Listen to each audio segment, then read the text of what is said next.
என்ன சாப்பிடுறீங்க? உங்ககிட்ட என்ன இருக்கு? நீங்க என்ன கேக்குறீங்களோ நான் கொடுக்குறேன். அப்படியா? கண்டிப்பா கண்டிப்பா. பர்கர் இருக்கா? வல்கரா? வல்கர் இல்லையா, பர்கர் பர்கர். அதெல்லாம் இல்லைங்க. இல்ல. பிஸா இல்லைங்க. இல்ல.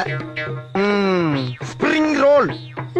எப்ப பார்த்தாலும் இட்லி வடை தோசைன்னுகிட்டு அதை எவ்வளவு நாளைக்கு திங்கிறது? ஏதாச்சும் புது புது உணவை கண்டுபிடிச்சு தின்னா தாண்டா நாடு முன்னேறும். அதை செய்ய பாருங்க.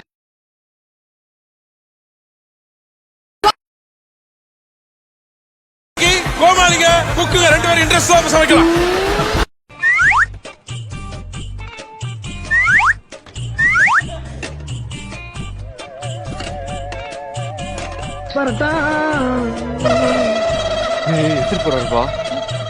இருங்க. பூண்டு, இஞ்சி பூண்டு விழுது, மிளகாய் தூள், மல்லித்தூள், கரம் மசாலா பவுடர், சோம்பு பவுடர், உப்பு, கொத்தமல்லி, கருவேப்பிலை, எண்ணெய், சீரகத்தூள், தேங்காய், பச்சைப்பயிறு ஊற வைத்து. வாழ்த்துக்கள் புகழ். வாழ்த்துக்களா? கன்ஃபியூஷன் ரூமுக்கு ஐயா வாதாயா